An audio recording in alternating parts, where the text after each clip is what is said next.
மிக பழமையான காலத்தில் ஒரு சக்தி வாய்ந்த மன்னரின் ஆட்சியில் ஒரு பெரிய போர் முடிவடைந்தது. மன்னர் தெய்வத்திற்கு நன்றி செலுத்தும் வகையில் ஒரு கண்ணுக்கு கவர்ச்சியான நூற்றாண்டுகள் நிலைக்கக்கூடிய ஒரு பிரம்மாண்டமான கோயிலை கட்ட முடிவு செய்தார். இந்த மாபெரும் திட்டத்திற்காக 2 பிரபலமான கட்டிடக் கலைஞர்களை தேர்வு செய்தார். அவர்கள் கல்யாண் மற்றும் விகாஸ்.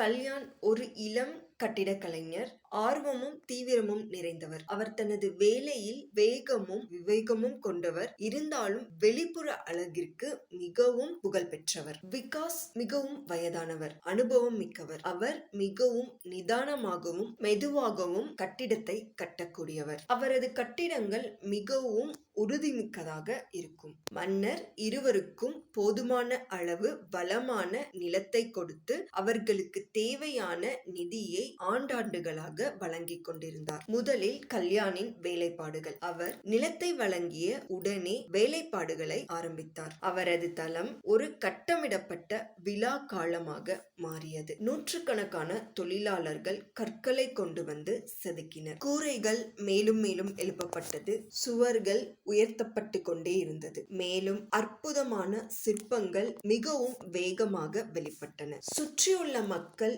தூரத்திலிருந்து வந்து கல்யாணின் கோயில் வான்வெளியை நோக்கி விரைவாக எழுவதை பார்த்து வியப்படைந்தனர். 3 வருடங்களுக்குள் கட்டமைப்பு முடிவுக்கு அருகே இருந்தது. அது பளபளப்பானதாகவும் பிரகாசமாகவும் எல்லோரையும் கவரும் விதமாகவும் இருந்தது. அடுத்து விகாஸின் வேலைப்பாடுகள். விகாஸின் தளம் முற்றிலும் மாறுபட்ட காட்சியாக இருந்தது. முதல் 6 மாதங்கள் அவர் மிக சில தொழிலாளர்களுடன் மண்ணை குழாய்களில் அளந்து பாறைகளை சோதித்து ஆழமாக தோண்டிக் கொண்டிருந்தார். 1 வருடம் கழிந்தும் ஒரு கல்லும் வைக்கப்படவில்லை. கல்யாணும் மற்றவர்களும் அவரை பார்த்து சிரித்தார்கள். மன்னர் ஒரு கோயிலை தான் கட்டச் சொன்னார், ஒரு கிணற்றை தோண்ட சொல்லவில்லை என்று சுற்றியிருந்த அனைவரும் கேலி செய்தனர். 2ஆம் ஆண்டிலும் விகாஸ் தோண்டலை மட்டுமே தொடர்ந்தார். பின்னர் பாறை கல்லால் ஆழமான அடித்தளங்களை இடிக்க தொடங்கினார். 3ஆம் ஆண்டில் அவர் தரையின் மட்டத்திற்கு மேல் ஒரு செங்கல் கூட வைக்கவில்லை. மன்னர் கூட கவலையடைந்து விகாஸை அழைத்து,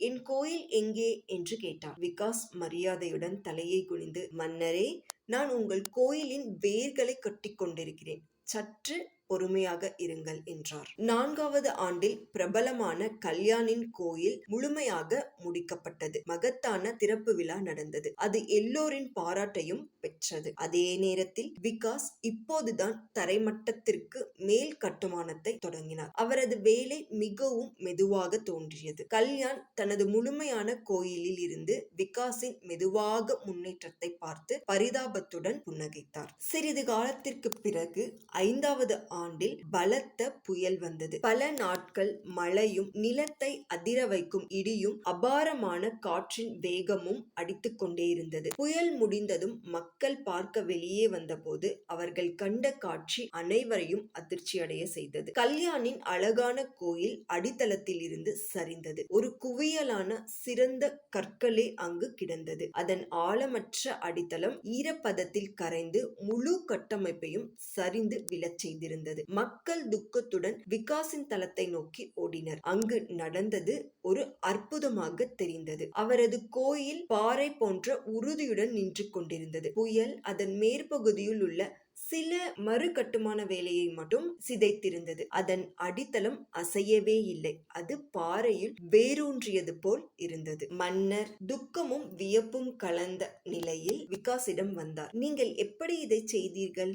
உங்கள் கோயில் மட்டும் எப்படி இப்படி நின்றது என்று கேட்டார். அதற்கு விகாஸோ, மகாராஜா, ஒரு கட்டிடத்தின் உண்மையான வலிமை நாம் பார்க்கும் கட்டிடத்தில் இல்லை, நாம் பார்க்க முடியாத அடித்தளத்தில் தான் இருக்கிறது. நான் முதல் 3 வருடங்கள் காற்றையும் மழையையும் தாங்கக்கூடிய ஆழமான பாறை போன்ற அடித்தளத்தை உருவாக்குவதில் கழித்தேன். கல்யாண் உயரத்தை காட்டினார், நான் ஆழத்தை காட்டினேன். அவரது வெற்றி விரைவாக இருந்தது.